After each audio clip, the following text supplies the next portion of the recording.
What drives a man to pour everything into his craft? I came to Canada to bury my mom. I arrived the day she was getting buried. For Calgary-based cinematographer and artist Tim Meduna, it's an unrelenting hunger for success. Some of the money that she had was then somewhat willed to me. I used all of it to get my first camera. In this episode, we sit with Tim to explore his work, his mind, and the motivation behind it all. Bro, I had nights that I would just cry for no reason. I'd just be like, what kind of life is this? Look at me, getting home 3 a.m. One small girl in the club is pouring drink on my lens. Damn. Sakpa sat me down, bro. It's like you're coming from the night. I'm telling you, it's like you're coming from Nigeria. Don't let me get a hold of you here.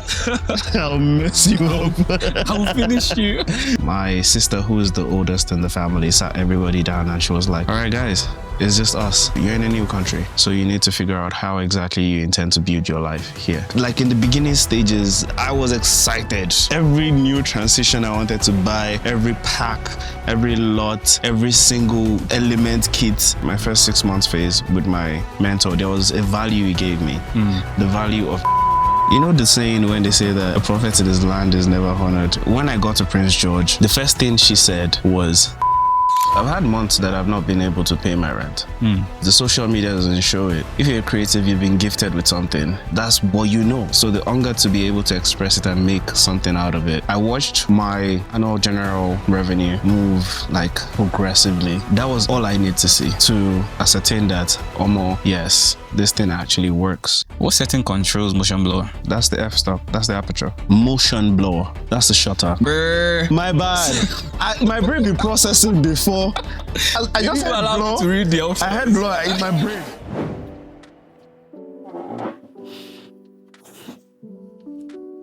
Hey guys, we need to talk. A lot of you watch this channel are yet to subscribe to the channel. So please do me a favor and check that you're subscribed to the channel. It goes a long way in helping us. The team is working tirelessly behind the scenes to bring you the best conversations, to bring you this quality of production.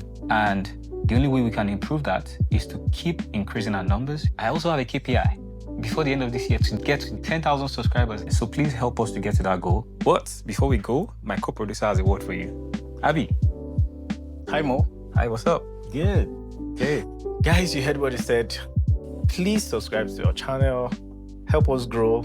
And we promise you to bring the best conversations. So let's jump into the episode and I hope you enjoy it. All right, great.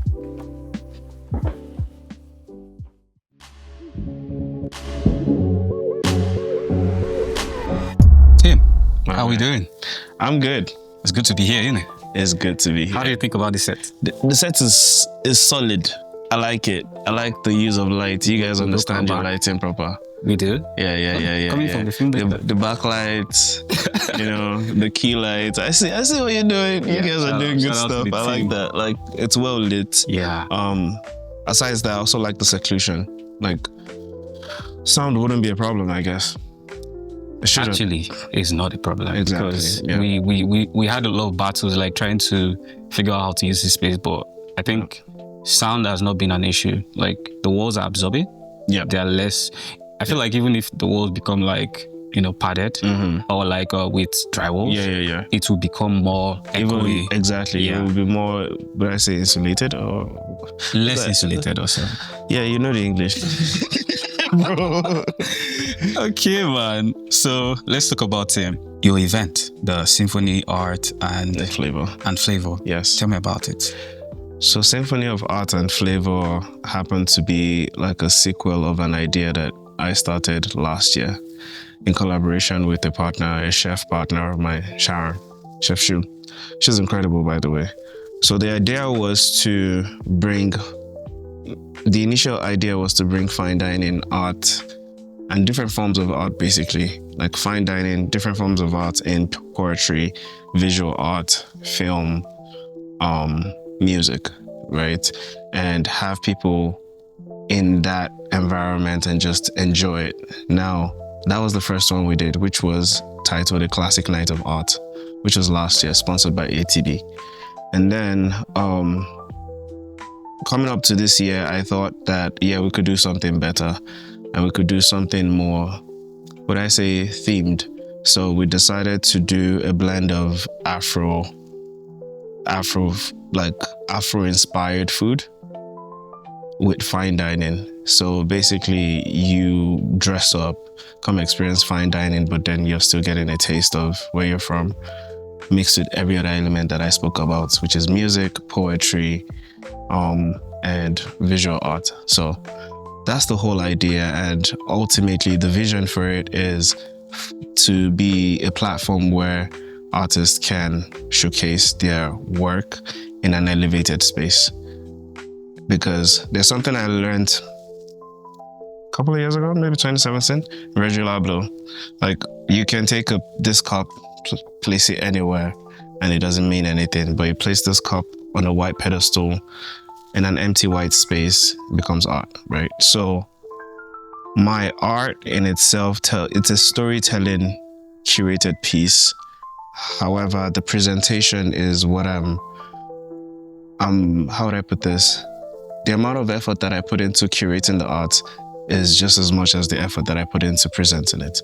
So hence the event. What is the detail that goes into making such an event at that level that most people don't know? A lot of details, and it's just an event planning in general. I mean, there is the curation in itself. Like you need to figure out what exactly you want to do, right? And figuring it out in such a way that now you're working with people, so you need to be able to communicate that. So you need to understand it yourself properly. And then like sourcing for all of those people, now producing the event, like sourcing for all of the vendors and stuff. All of that is I would say, foot soldier work. Like, you just need to get all of your contacts right. On the other end, one thing that I struggled with this year, the detail that I struggled with was me not realizing how much work it would be to curate the art and also curate the event. So while I was going through the brainstorming process and the mental battle of, okay, like piecing the story together based on my initial idea, while I was doing that, I was also thinking about, oh my goodness, we don't have a photographer for the event. Oh my goodness, we don't have chairs for the event. Whoa, we need that particular color of linen, because we're very specific too, because there was a color theme we wanted it to be. That's why we used we used like a brick wall environment, had chandeliers. We wanted it to have some sense of like elevation, like there's class here, right? So we did the best we could with the budget that we had, and we executed it nicely. People turned up nicely, people dressed up, and I feel like it was very minimal decor in the room, but people with their lovely outfits, just like I saw that. They took over the space nicely. I saw that, and I was really like, this in Calgary. Yeah. You know, like, we see events. We see a lot of events. I mean, summer is coming. Yeah. We see a lot of events come and go, you know, from parties to dinners to paint and sips. But at that level, I don't think I've quite seen anything at that level, which, I appreciate that. You know, inspired me to really want to bring you to talk about it, as well as your work. I appreciate that. On that same topic, the last question I will have for you on that is that, why do you think such an event was important for a place like Canada or a place like Calgary? 2 reasons, I would say. The first reason being that I've been here about 5 years, and just like you said, we've seen events, right? And there is a thing that is associated with Black people when they approach venues. I mean, amongst event curators, there is this common, especially in Calgary, there's this common thing that we say about like venues being a difficult thing. Like the bane of every event curator's existence in Calgary is venue. Like the venue to fit the idea that you're trying to execute. One is the availability of that venue. 2 is the cooperation of the management of that venue for you to be able to do what you need to do. Be it cooperation in terms of the policies, be it cooperation in terms of, are you able to afford it? So talking about venues and stuff, so event curators have these issues, and I feel like the scarcity or the lack of accessible venues kind of like limits the ideas that we have as event curators. I play where my strength is, which is within the arts scene. right? And in as much as I collaborate and everything, my ultimate goal is to be able to create new experiences that don't particularly feel like something you can get elsewhere, except I put it together. But yeah, I just felt like there had to be African food, people dressed up, good music, and, well, sharing my art. I feel like all of those things together. Yeah. Nice. Remember the Verdiablo thing I told you about? Yeah. Like, so the event is to curate the environment, and then I place my art there. Yeah. If I was to just post them on Instagram, I'll barely get any sales. I'll get comments and reviews and stuff, but let me comment on job. Taking us to that part of the conversation. So, you kept mentioning the business of art and filmmaking and videography all in one. I mean, everything goes together. Yes. And the last point you made about curating these events, about selling, comes to play. I mean, the idea of business is selling, also business selling. So when did you realize, or when did you pivot from someone who was just creating for fun or for, just to experiment or try to improve yourself to now thinking of it as, how can I level up? Like, how can this become a business that will pay me and that can be sustainable? It's quite funny. It's really funny because this would be hard to believe, but I feel like my journey into media in itself started off with my phone. Very similar to Adrian, actually. Very similar. When I saw that, I'm just like, I guess we all started from our phones. So I remember I can't remember what year, but I had gotten the iPhone 12 mini the year it came out. And I'm like, bro, this phone has to make money back for me because it wasn't cheap, right? And then I get it. At the time I was a creative director for a female fashion brand. So basically I designed their e-commerce site.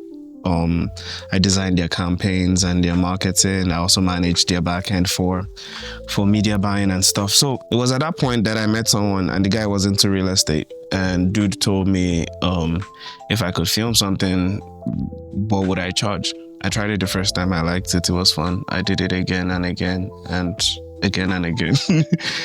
And it wasn't terrible. I found it fun. I was good at it. And I was just curious to know how far I could go with it. Now that was early 2021. And coming to Canada, in my mind, I'm just like, I might as well just narrow down on the skill, right? Because at that point, there were two things that I was sure that I knew: marketing and how to handle visuals. I won't say a camera, because at that time I had never handled a camera. So yeah, I got to Canada, like I told you in our previous call. I DM'd a couple of people, like a ton of people, but one person reached out back and was just like, come to the studio and let's kick it. And we've been kicking it some. So it worked out nicely eventually. So I don't think, that's why I said in the beginning that it's a very funny story, because it wasn't as though it was a hobby initially. I've always been using it for profit. It has always been commercial for me, which is why I feel like I have learned how to transact the business of media and transact it both intelligibly and to my favor, like to profit me as a businessman. Is there a trap that most filmmakers fall into? Because you kept mentioning like you have to detach your emotions from business. I remember you saying that. Yeah. So was there anything that you learned that made you realize, you have to change how you approach this to build as a business rather than as maybe a freelancer? Yeah, there was definitely a shift like that. In my first year of doing business, I was working hand in hand with my mentor, and like I told you, in the start of my career, he made it Like he emphasized and he showed me from his own, like from his operation, he emphasized the need to value yourself and make sure you communicate that value clearly, right? And the way he emphasized it, in my mind, I'm like, bro, people can't be that bad. But also the other voice in my head was telling me, you get why, right? Like there's a reason he's emphasizing on this. Maybe it's something he wish he could have told himself when he was starting out, right? So the moment when I realized, because it's one thing for someone to tell you or try to teach you, it's another thing for you to actually learn. Yeah. So he had taught me, and I'm like, yeah, people can't be that bad. And I did my first year of like transactions and just business and everything. So now I discovered 3 things. I sat down with my accountant, and my accountant was like breaking down everything, and he told me that he gave me the figure that I made in the year. Of course, I could see it from my dashboard, but the more interesting thing is 35% of that figure was how much I gave in discounts that year. So in my head, I'm just like, okay, this thing is like I'm shooting myself in the foot. So I tag a value for my services. I market it as that. People approach me, and oftentimes I realize that I would be, for the sake of getting the job, I would like bulge and just like lowball myself to better suit the person's budget. They often say like the price of entry is also sometimes you get to accept or take on a lot of work just to build portfolio. Yes. Was that the same case for you? Yes. I would say in a lot of cases, yes. I did that. I remember did you that said a lot. you kept... I paid my dues. Yeah. I paid my dues. I mean, I didn't even just pay my dues in like, they come to my studio and then I offer my services. I spend my money to go pay my dues, like for free work. Right. You know, I invest in another person's business to give them free videos. Like I've done that. I did that a lot in my first year. Tell me about it. So, bro, a ton of projects, man. I've been to Canmore on a pro bono project. That's outside Calgary. Yes, that's outside Calgary. Like with a 3-man team. To give people a picture, like how far is that? Canmore is about an hour from where we are. About an hour drive. An hour, 30 minutes ish. Yeah. But that's the extent to which I've gone in trying to like build the kind of project I want people to see on my website, right? And I can imagine that all of those things that I posted and edited and just curated back then had a hand to play in all of the businesses that I got after in some way or form. It was not particularly a great experience on some of those projects, but the investment that I made in it, enough for me to say that I've paid my dues. That's good enough for me. That's fine by me. One last question I have for you on that one is, what gave you so much assurance? Like, you know how you pursued that same, like, were you not distracted by, you know, like we have so many things coming up nowadays. There's this career. At that time, there were so many things. There are definitely a lot of things. There's AI. NFTs just popped out of nowhere, man. I'm just like, which one is this one again? So, like, how were you able to silence the noise from outside and, like, really drill down on that same singular vision, right? Like, I'm going to pursue this. One thing I didn't tell you on our call the other day was I came to Canada to bury my mom. So she passed, say, in September. The family thought to be together like shortly after, and then I arrived in November.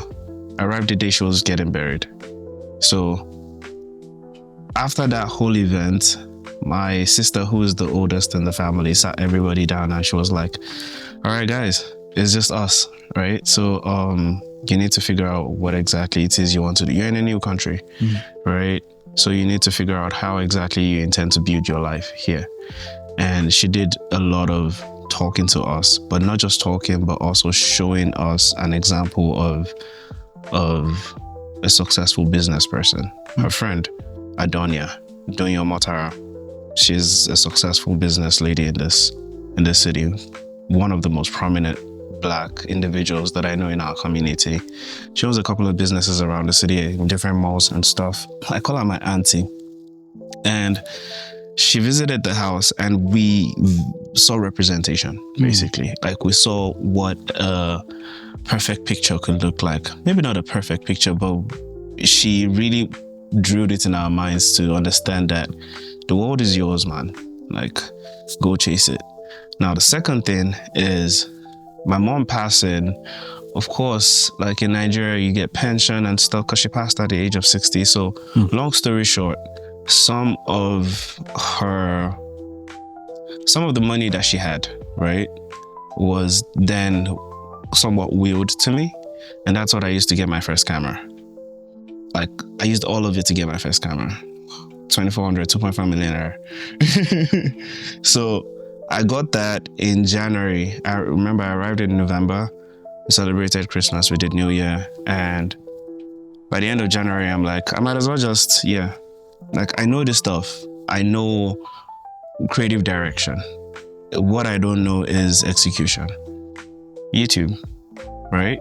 And over the previous year, which was the COVID year, I'd done so many courses that eventually translated into a job that was well paying. So the concept of learning something from scratch and being able to put a price point to it wasn't new to me anymore. So I just felt like I could do anything, right?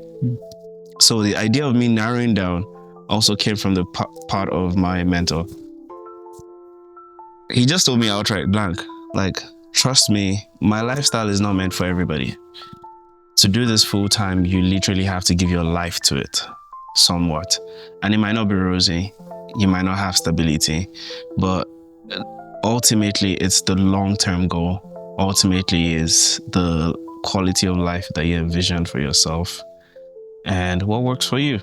Generally, some people cannot be an entrepreneur to save their lives. Some people, like, it's difficult because you have to hold yourself accountable. Like, there's not, like I'm saying, if you don't move the needle, you're not getting figures in your account. If you're not working, it translates directly. Like, and it's the biggest lesson you can ever learn. Slow down. So that's what kept me, like, and Sakpa, Sakpa sat me down, bro. It's like, you're coming from night. I'm telling you, it's like, you're coming from Nigeria. Don't let me get a hold of you here. I'll mess you up. I'll finish you. So I'm like, okay, you know what? For me to be in control of how much I earn, if it requires me having to work 24 hours on something that is my business, I'm growing it for myself, I might as well just do that. Something I noticed, because you mentioned you lost your mom. Most times when people like suffer loss, I mean, from little experiences of other people that I have, sometimes it makes them slow down, right? Like they go introspect, kind of like reflect and take things a bit slower sometimes. But I feel like in your case, it was the opposite, because on your timeline, like I literally saw, like, you were posting stuff. Like you were working, you were shooting, you were doing clubs, you were doing church. There was nothing else to do. There was nothing else I was doing. My question is, was that a form of coping mechanism, or was that a way to make yourself escape? In retrospect, I could say so. But in that very, like, in the moment at the time, I wasn't thinking of it as an escape.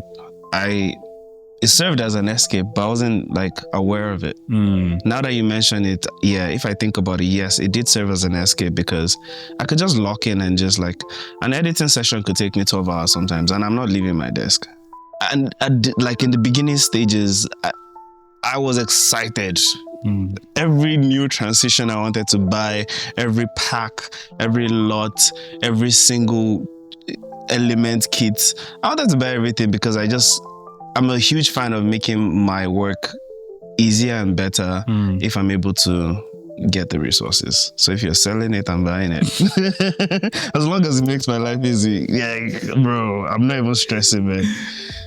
So, what was your question? I was saying like, escapism versus like, transfer. Honestly, I don't know. I don't know if it was an escape. Right. I could see how it could have translated to be an escape in the meantime, but in that moment, bro, I was just locking in. Just waiting to grind. I was just like, I had nights that I would just cry for no reason. I'll just be like, what kind of life is this? Look at me, getting home 3 a.m. Damn. One small girl in the club is pouring drink on my lens. Damn. See here. But again, pay your dues. That was me paying my dues. Because at each phase, my interning phase, my first 6 months phase with my mentor, there was a value he gave me. The value of network, the value of the face value. Like people are getting to see my face in different places because I go with him to different shoots. That was the value I got from there and all of the things that he taught me. When I did my first summer, like operating the business for the first summer, that's when you saw all of the club stuff, all of the club, birthday party, bar mitzvah, wedding. I'm saying a Jewish wedding, an Indian wedding, bro, like bring it on. For real. Like a golf session, somebody went to play golf sometime. A speaking session, like there's hardly any building downtown that you can point to and I would say that I've not been into that building. What? It's actually, it's weird. It's weird. It's either I've been into the building for the reason of work, for the reason of a networking event, or for the reason of maybe doing a shoot there. Maybe, but there's hardly any building. And I say that casually sometimes, and in my head I'm like, bro, you don't work out. Small Calgary. I'm telling you. But yeah. I think you spoke about the importance of that and what that did for you, right? Like building your portfolio. Yeah. Well, how important was that for your work now? The things that it taught me were quite numerous. One is basically a test to see if I actually love what I do. Because if you don't love what you do, you won't do it when you're not being paid. Right? So it wasn't so much so that I was doing that to prove to myself that I love what I do, but this is me thinking in retrospect. Another thing that I found that helped me with was people skills. I had a lot of my bad experiences in the start. Not as much anymore. I mean, businesses, but bad experiences in terms of how to manage people, how to structure your invoice and agreement in such a way that they're hooked by that. Like it's no longer you say I say type of thing. It's in the contract. Right? My guy. Sure you get. Like understanding that early enough, understanding the need for having a proper setup. Like a lot of people send out invoices through Canva, just design something and send it out. But from the get-go, I already had that structure. I knew an accountant who told me, bro, just download Wave. It's easy, simple. And I did. I've been using Wave for 4 or 5 years now. I hope they sponsor this podcast. This is free. Wave, you better sponsor this podcast. I've been using your platform for years. Are they Canadian based? I don't think so. Okay, wherever they are, they can sponsor. We are open to any. I just need a free 1-year subscription, guys. My name is Tim Meduna. Thanks. And this is the Hungry Creative Podcast. Shameless plug. Bro, you gotta shoot your shot, bro. But yeah, those structures helped me. There's none of those experiences I would say I want to have now. I'm happy I learned those lessons early. I'm happy that helped me figure out how to price myself, how to negotiate, how to understand that negotiation doesn't necessarily mean that you have to now tailor your pricing to the client's budget, but you negotiate for an equal value exchange, right? So as long as the money is not bad money for you, give them the service that is that money's worth. In my own opinion, that's what it is. Because you don't want to go film and then you're being followed up for edits and you just feel like you are not compensated enough, and then now you're editing in anger. Nobody will see your anger, bro. Like, you have to deliver that job. If not, the police will come and carry you. So all of those experiences in the beginning, I've had people also like promise, like there's verbal agreement, and that's a lot, like that's the mistake a lot of people make. You just feel like, okay, because myself and this person right now, we are cordial, and you think that would extend till like through the course of the business relationship. Right. Oftentimes or sometimes it takes a bad turn, and you really want that safety net of a contract so that somebody doesn't like just do you over type of thing. So yeah, man, good old days, man. In hindsight, no. In hindsight, I'm telling you. Another thing I didn't mention is starting out, I did a lot of B2C, like direct clients. Like, you need a video for that watch, I can do it for you, right? I was like a lot of quick jobs. You were bootstrapping, bro. I was everything. I was everything. I was a full media company on 2 legs.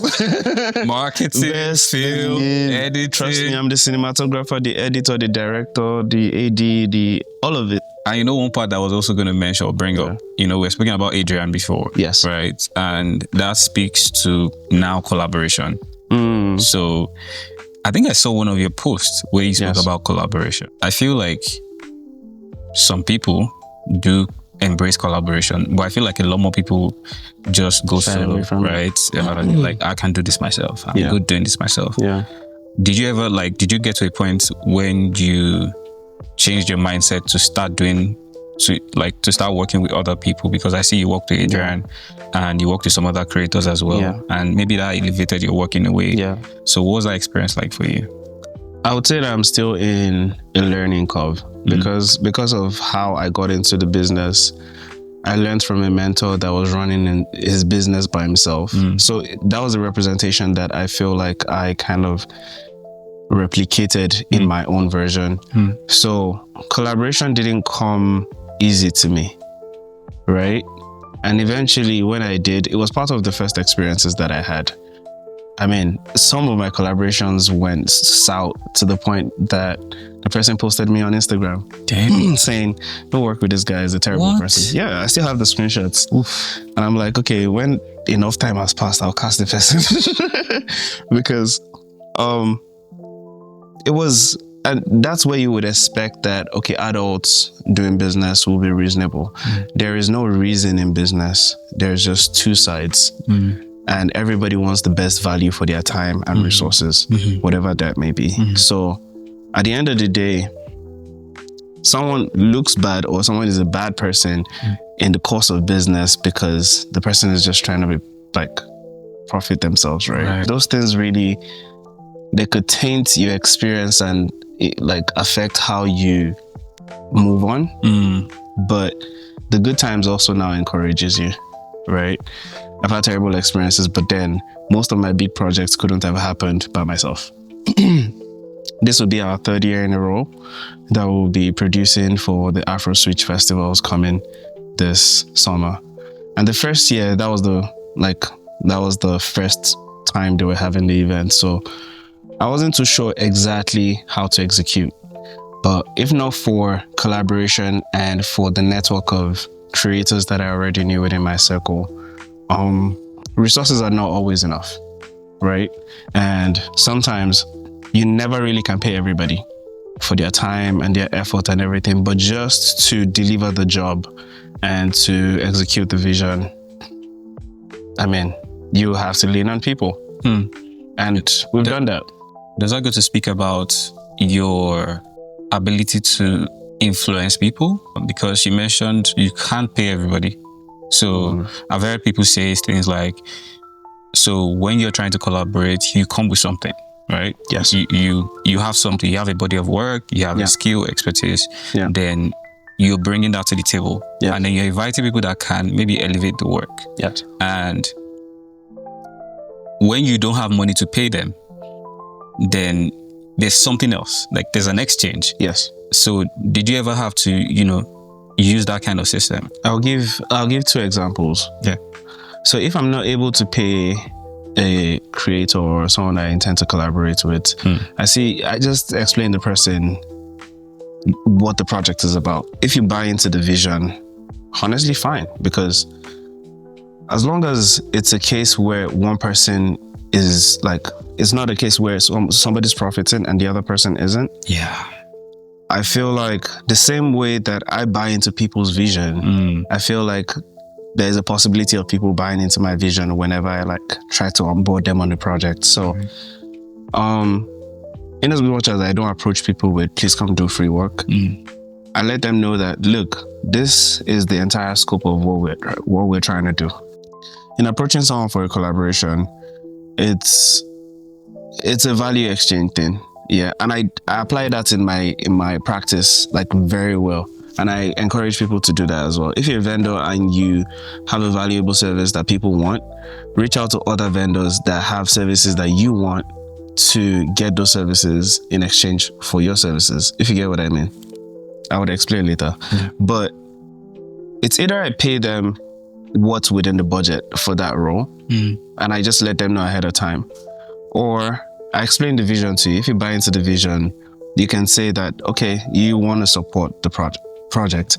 And it doesn't necessarily have to be like monetary exchange. It could be a thing where the same way you supported me on my project, you brief me about your project and I tell you I'm on board. It just has to align with my schedule, right? So value exchange like that. Or if that's not possible, I just let the person know what the deal is. Like, bro, I cannot pay you. Unfortunately, that's just what it is. Yeah. Right? At this current moment. And oftentimes people will just let you know what it is. Like, I don't have the time for it. Yeah, Some people would tell you that they would show up, but a last minute emergency. But these things are normal, right? So, in sourcing for collaboration, one thing that I look for primarily is just value. If I'm not able to point out what exactly it is that you're bringing to the collaboration that is of value to me, then it probably would not work as much as you would want it to. So I want us to go back to the business of filmmaking, because I believe someone is going to be listening to this episode that has been looking at Tim from a distance and seeing your work, seeing how you're collaborating. I've seen you do work with City of Calgary. I've seen you do work with other creators. I've seen you work with brands, companies, agencies, and so on and so forth. And they're looking at you like that person that's, I want to grow my creative practice, filmmaking, design, music artists, whatever it is that they're doing, to a level that is recognized, that is at this level. I mean, there's still room for growth, but you've done some great stuff. So like, what are like practical steps that they can apply as a creative that can help them level up from a starting point or from a middle point to where you are now? So whether subconsciously or actively, I strongly encourage every creator to build a brand for themselves, like an identity from a standpoint of your creative outlet, not an identity from a standpoint of your persona. Your persona most times might not be marketable, right? But from that standpoint of, this is what I do, or this is my creative outlet, or this is my style of doing this creative outlet, I feel every creator or creative should build a brand from that, because that's how you will be known. And people don't do work with you because you're the best. Not necessarily every time. They do work with you because they see you and they just like you. I've had clients call me and talk to me like they've known me. But sometimes I just take time and I ask them, okay, how did you find me? How exactly did you get interested in my work? And oftentimes you hear people say that, oh, they have been following me for a while and they have been watching my stories. And my stories are basically very simple stuff. Like, I post my lifestyle, as boring as it is, but each day that I have a shoot, I make sure to somewhat like post like a timeline of the BTS of the shoot. Sometimes I post interactions between myself and clients, or between myself and my siblings, just showing character, showing an identity that people can either resonate with, or an identity that people want to get close to. Like they see that image and they're like, I could be friends with that person. Or they see that image and they're like, shit, I wish that guy was my mentor. Or they see the image and they're like, damn, he looks so cool. I like how he dresses, or I like how he speaks. A brand is in all of these things, your presentation in general, your outlook on the social media platform, your appearance when you present yourself in person. So if there's anything that I feel has put me apart from creators within the scale that I operate in the city, I would say it's branding. It's branding. I owe it to my dad for my nice last name. It works well with most of the things that I do. So the branding has gone a whole long way. I traveled to Prince George last year for a wedding that I was contracted to do. And you know the saying when they say that a prophet in his land is never honored, or a prophet is never honored in his own land. I went to Prince George for this couple that I'd reached out like earlier in the year of 2025 and 2024. And when I got to Prince George, the first thing she said was, she was introducing me to her bridesmaids. And she was like, hi guys, meet our celebrity videographer. We had to fly him all the way from Calgary. And in my mind, that sounds good. It sounds, my head is swelling, right? But in my mind, I'm now thinking, how can this be the experience of every bride that contracts me? Like, how is it possible for me to communicate this identity of myself that I think I am within my business to people so that they just associate quality or excellence to my business? Branding. Branding. I post on social media. I'm on tour. I'm posting us on my stories. I'm doing this one, doing that. And it also helps that I do a lot of things: photography, videography, art curation. Between those three services, I'm always busy, right? So there's always motion. There's always something to post. There's always something to talk about. Yeah. So branding, bro. Branding, man. Branding. You heard it. Branding is... You only buy from people you like. True. It's just what it is. True. Like, it's just what it is. You know how people say niche down, you know, let people know you for one thing, and then, you know, how do you approach that? Because I hear you say you do weddings, you do photography, you do videography, you do, you know, I know you don't do as much as you used to. And I know you mentioned that you're now starting to curate more, obviously, with the events, things that you have going.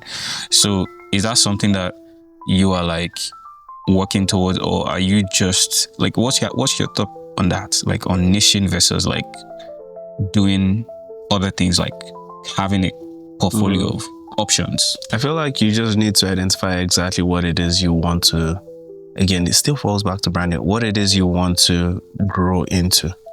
What is the best case scenario? What's the big picture for you?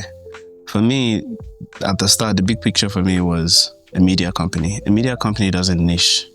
I mean, some do, but starting out, you can't niche and say, oh, I only take clients from the tech industry. Right. You know, as a marketing agency, you can market anything, you know? And what we do, media production, visuals, and all of these things, they're marketing materials, right? So in my head, that was the vision I had for myself. Now, on the way to that ultimate vision, because I see TMV on a big building, a warehouse in Calgary, sometime in the future, I said so.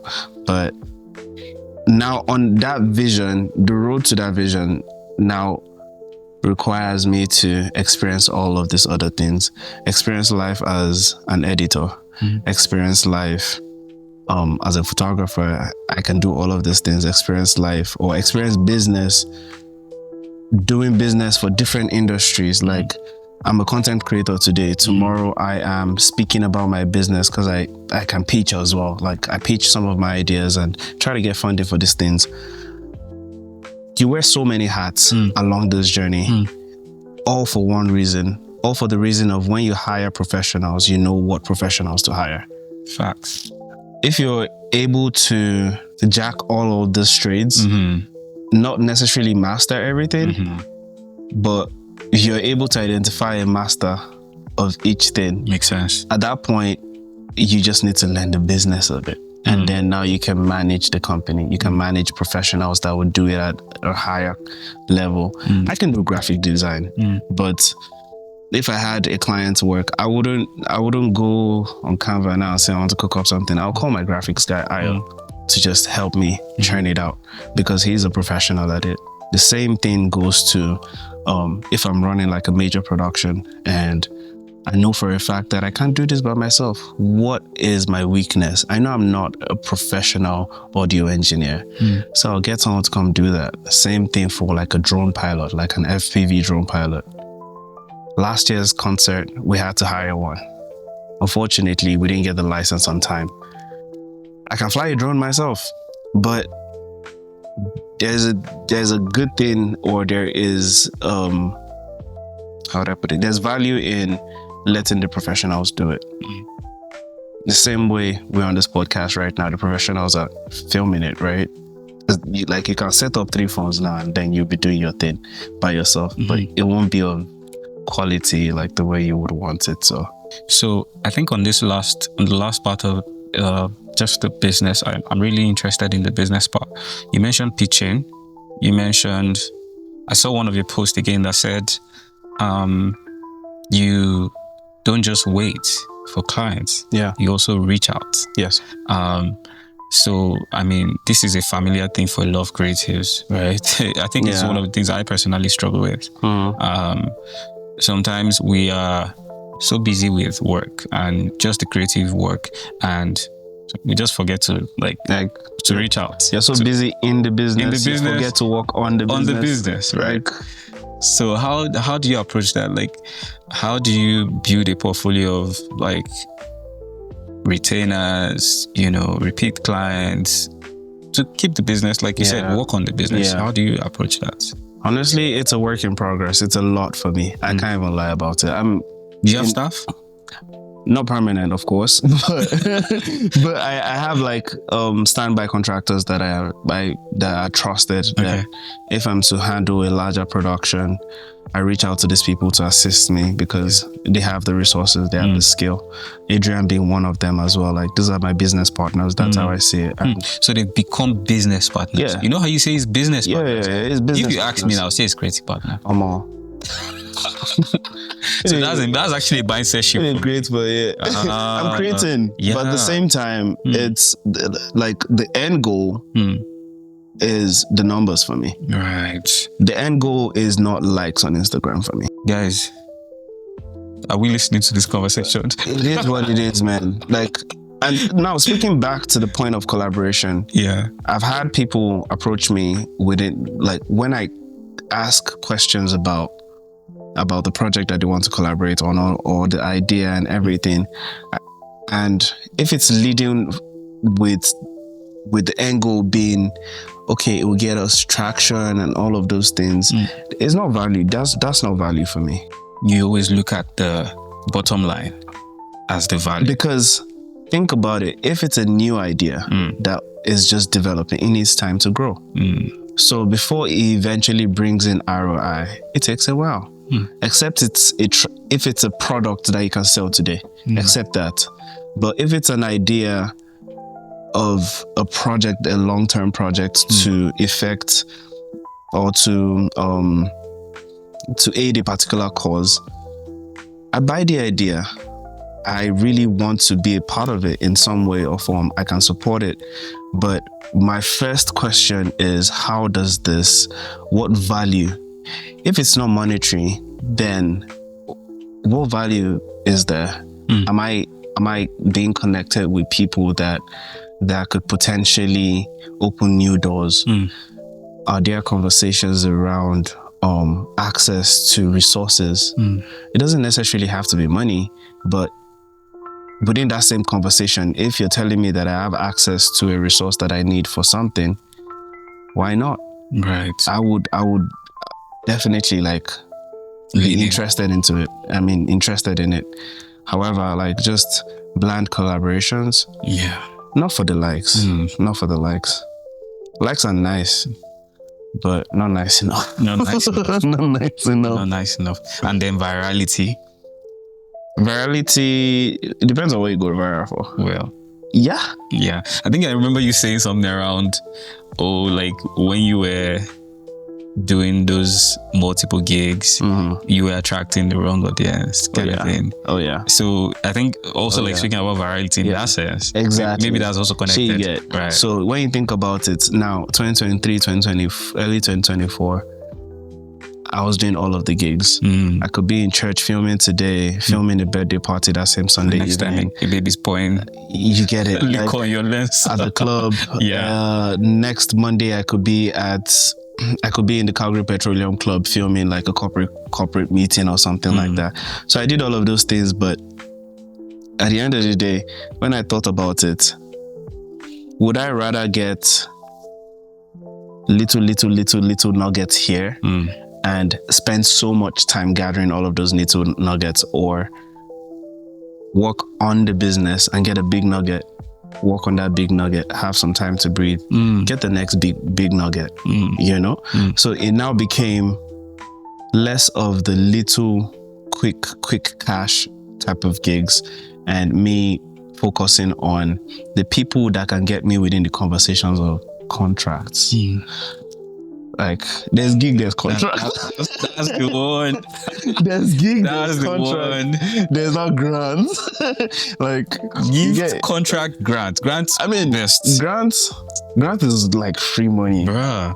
It's like free money for like your idea. Yeah, it's like Contract powering your contract idea. is for the clients. You get it. So that's why I rated grants like at the very top. You can execute your own idea. I think on my last question for this business side, I think I said the last question. I'm cheating.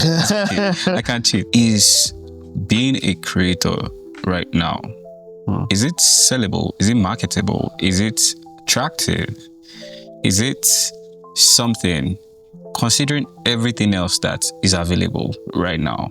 Does it make sense for someone who is about to make a decision about their career to say, I want to be a creator, I want to be a filmmaker, I want to be a cinematographer? I mean, in context of everything, you know what I'm talking about? Like the economy, the AI, the shift. Especially the economy, bro. Because you can't just like pour your time into something that won't uphold you, more or less. I would say that there is no better time to be a creator than now. And why so? I would say that there is more visibility for whatever you create. There's a better chance of whatever, like the thing that you create being seen than ever before. Ever before. Now, this might be off script, but let me give you an analogy.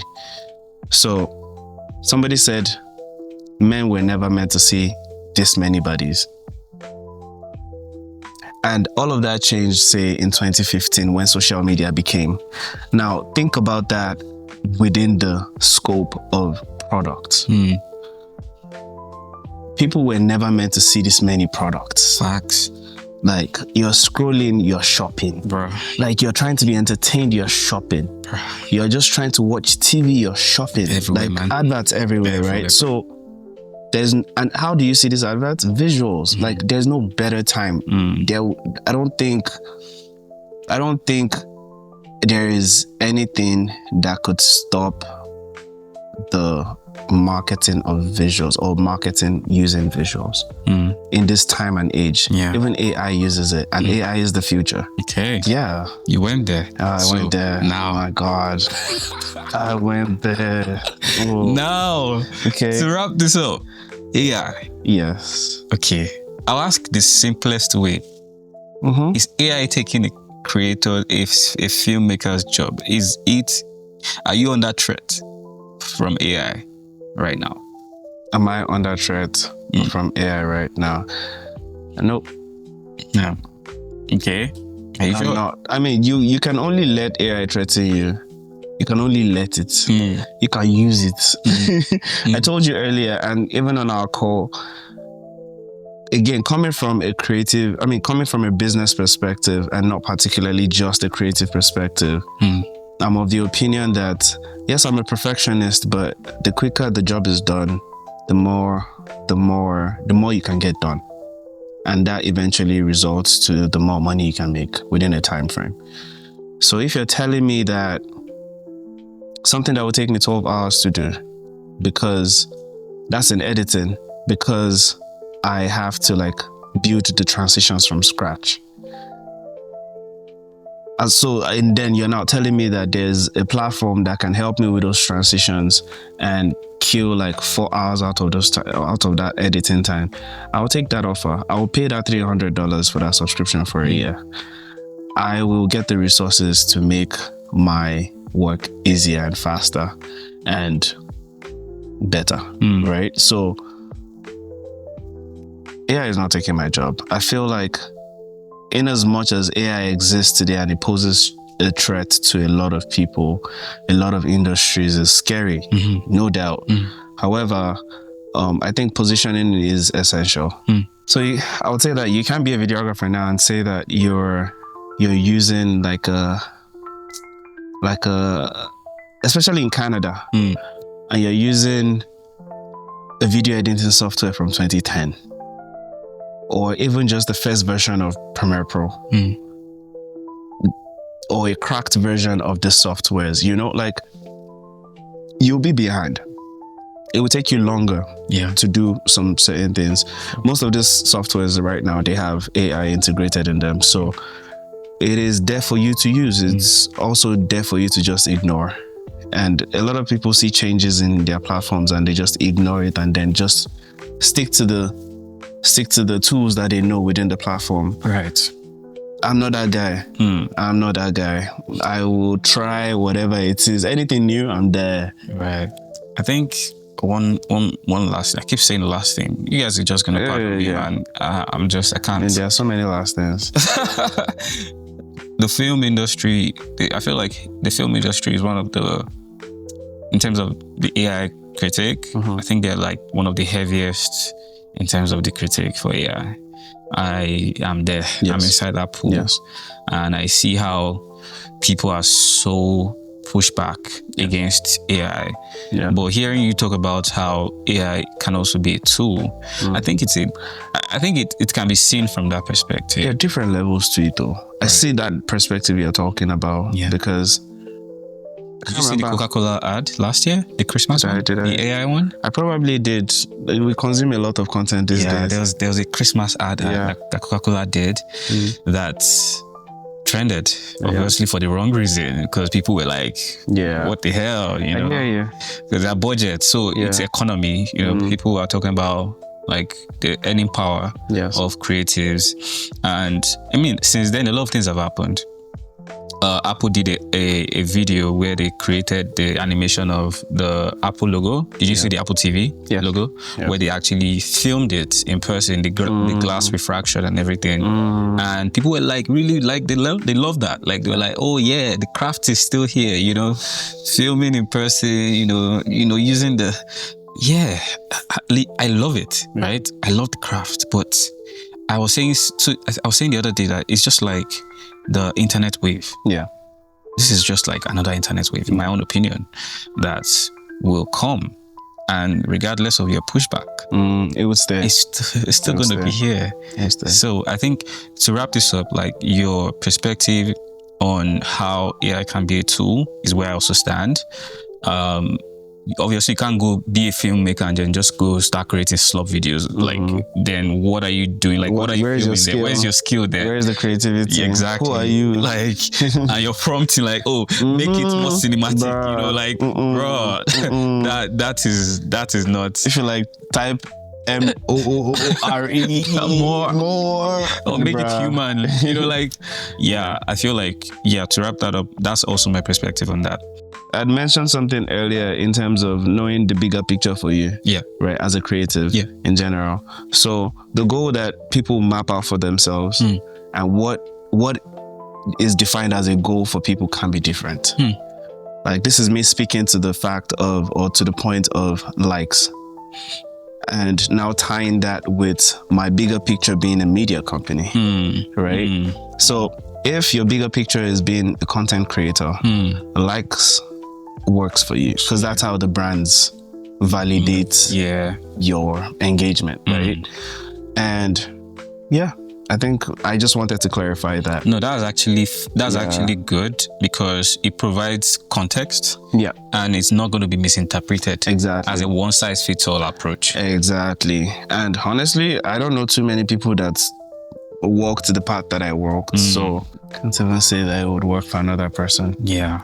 Thanks for giving us clarity on that. Absolutely. We're going to get into a more active and interesting segment. I think every part has been interesting, but to say the least, this part is... Yeah. We're going to test your frame rate. Okay. So we have different categories. I'm just going to run you through the categories and you tell me which one you want to dive into. And I'll just ask you like 1 or 2 questions in that category. We have graphic design. We have architecture, video production. Video production. Let me video production, photography. These are familiar terrains. Then Calgary. You're definitely picking Calgary. Urban design, fine art, marketing. So if I actually just pick for you. Yeah, just pick something. Right. I'm gonna pick Calgary for you to start with because I see you've done a lot of work in Calgary. So I'm just gonna ask you something about Calgary. Interesting, bro. Okay. Let me just warm you up. Oh boy. Yeah. What's the name of Calgary's iconic observation tower?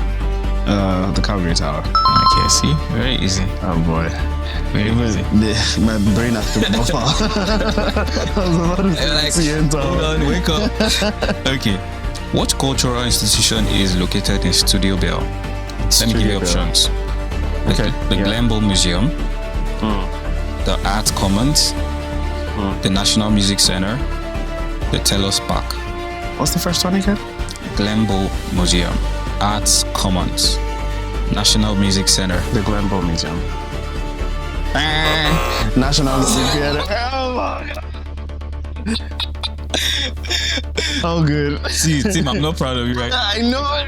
Because I know. you went downtown, man. I know. This one here, but there are some people that will not be happy that I missed out. Some people won't be happy. I'm sorry. Yeah. Well, forgive you. They'll forgive you. They'll understand. You have chance to make it up. Don't worry. Let's do that. So we'll ask you 2 more from Calgary because I feel like what was the right answer? It's the music. National Music. Yeah, it's the National Music. Yeah, National Music Center. Why Yeah. did I hesitate? Yeah, Studio Bell. Because no, the thing is, Glenbow Museum is. Let me not just blunder. Let's just continue. Okay. What iconic crescent-shaped skyscraper in Calgary features a massive wire mesh sculpture of a young girl? The ball. You didn't even allow me to give you options. You're not showing off. I'm a backyard. Yeah. Not missing anyone. Okay. Cool. Okay, let's move to video production. Your craft. What are the 3 components of basic film lighting? ISO, aperture. So basic in terms of equipment. Oh, okay. Basic film lighting. Basic film lighting. Yeah. Bro, see, I was not taught in school, right? But I'll tell you guys what I think it is. Okay. And best believe it works. Just have a go. Options. No options I don't. for you. You don't get options on this one. I don't know. You do though. They are here. Okay, the 3 kinds of lighting. Oh, key light? Exactly. Oh. Bro, do you know what my brain was What was it going? Like highlight, shadows, contrast. I was like equipment. I said equipment. Okay, Yeah. no, just key light, backlight. Yeah. Is there an accent light? Or that's the one thing I know. Feel light. Feel light, yeah. They're teaching me stuff. Yeah. See, I'm learning, guys. Yeah. Okay, so one down. Brr. I'll have a buzzer here. I think I'll get a buzzer for my brr. I enjoy that sound a lot. Next one. What? This should be easy. What document visually outlines each shot before filming? Oh, come on now. That's a storyboard. Okay. Come on now. Okay. But you know, some people could say short list. They will mistake it Say for that short again. list. Repeat the question. No, it's actually storyboard, but what's the question again? what document visually outlines each shot? Visually. Yeah. You get it. Yeah, Like if that visually wasn't there, it would then be a you short can, list. you can mistake It could be a short list. Okay, let's go to photography. Okay, we'll ask 2 and wrap. So, what setting controls motion blur? That's the f-stop. That's the aperture. Motion blur. That's the shutter. My bad. My brain be processing before. I just had blur. To read the option. I had blur in my brain. My brain just translated bouquet. Nah, it's the shutter. It's the shutter. Okay. Should we give him? Give me now, please. Okay. This Bruh. should give you that one. Okay. Yeah, it's shutter speed. Yeah. Okay. This question. Makes it the hardest to. Really? I will know this one. It don't. Let's go for Right. graphic design. No, no. If you want to really- do graphic if you design, want really show I yourself. offer graphic design. You say you do. I You say you can do it basic. I don't do it. Before you ask me, Please. what's the bottom should- half of a someone font should- called? Someone should give. So is that That's not it. I'm like, wait, Sharif. Tani Sharif. Oh my goodness. Nah, let's not go there. No. You said Let's just it's think- on record. Please, someone should roll back that part where he said he understands Nah. basic graphic design. Like he can do basic, but if he wants to do Ask me. we'll just give it. Since you want to humiliate me, Since you're already showing yourself, you're showing yourself too much in that video space. you know what? At this point, it's safe to say that, guys, this is a true testament to the fact that you don't have to be a theoretical creative. Be practical.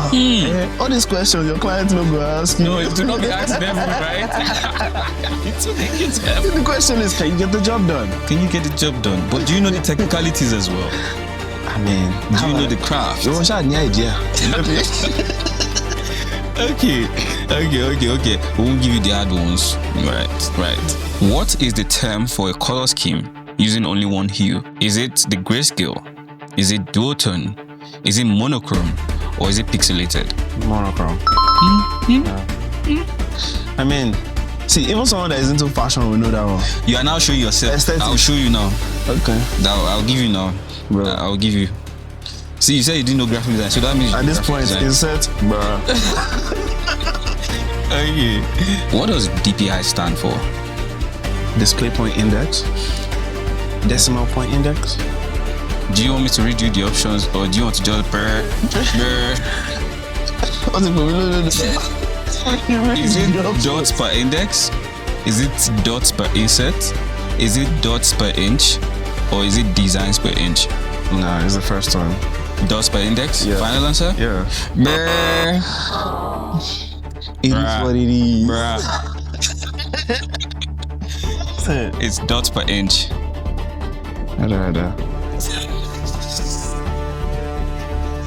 And on this note, we've come to the end of the pod. What does being a hungry creative mean to you? Literally is being stuck with the gifts you've been given and left with the responsibility of making something out of it. So in my opinion, you often hear that people are generally creative. Every human is creative. Absolutely. But for those who choose to express it, being a hungry creative would be that responsibility, expressing it, in my own opinion. Now, whether you choose to monetize it or not, it's your choice. Now, I feel like you have a different side to this hunger, which is literal hunger. You mentioned Sakpa earlier. Yeah. And what does that hunger do to you? Oh, it definitely keeps you on your toes. I've had months that I've not been able to pay my rent. It is what it is. The social media doesn't show it, but then there were a couple of months, not too long ago, even, that I struggled to pay my bills. And it's not from a place of irresponsibility, it's from a place of business goes up, down, and now weathering that storm is what it is to run a business and being a hungry creative, right? So yeah, you're left with this thing. Like, I could also liken it to purpose. If you're a creative, you've been gifted with something. That's what you know. That's all you know, right? So the hunger to be able to express it and make something out of it. It's like the story of the 10 talents. Literally. Some people have it, they hide it. Some people have it, they explore it, and they grow it, and it becomes something. It really becomes something from them.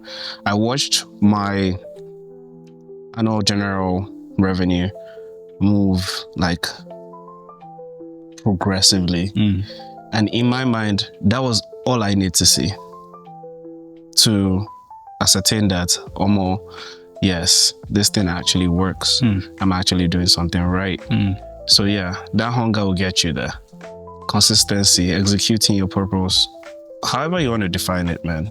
There's also one last one. The question is, what are you doing to be a better version of yourself? Because ultimately, we are all on a journey of self-improvement. Yes. So whether that's in your work or whether that's personal, whether that's family, whether that whatever ramification, you are on a journey of self-improvement. I think it's something that I've tried to consistently do, which is putting myself in uncomfortable situations and rooms. Like situations that would give me imposter syndrome. You know? So imposter syndrome is like, I learned this from Salem King.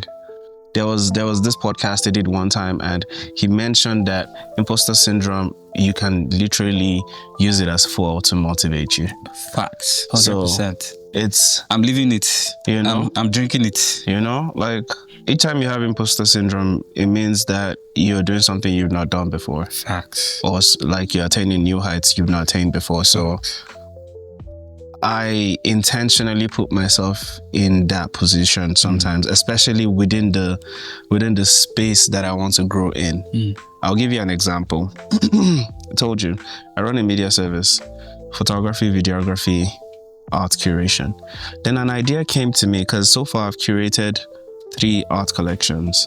My very first art collection, the idea was to create a product out of it. I won't give details of the product for reasons, because I still want to do it. And when I had done, like when I was thinking about executing it, in my mind, I'm just like, what exactly would I use this thing for? Basically, what I'm trying to say is that first collection, I thought about an idea of how to create a product from it. And I didn't know what to do with the idea. So I put myself in the position where I signed up for a pitch at Startup Canada. Okay. And that was my first time ever pitching. Did I win the pitch? No, I didn't even scale through. But putting myself in that position made me have conversations with people that I can ask and be like, okay, so what do you think about my pitch? What was that? Like, what review do you have for me? And myself and that person are in contact today on LinkedIn. So putting myself in that position of there's no comfort here forces you to thrive, right? So I think that's very important. People get comfortable. Yeah. It's easy to get comfortable. Very, very easy. So very easy. Do something new. And that's what I've always tried to do. Something harder. Yeah. A little bit harder. I love it. But yeah. Hi everyone, my name is Tim Meduna, and you've been listening to the Hungry Creative Podcast with Mo.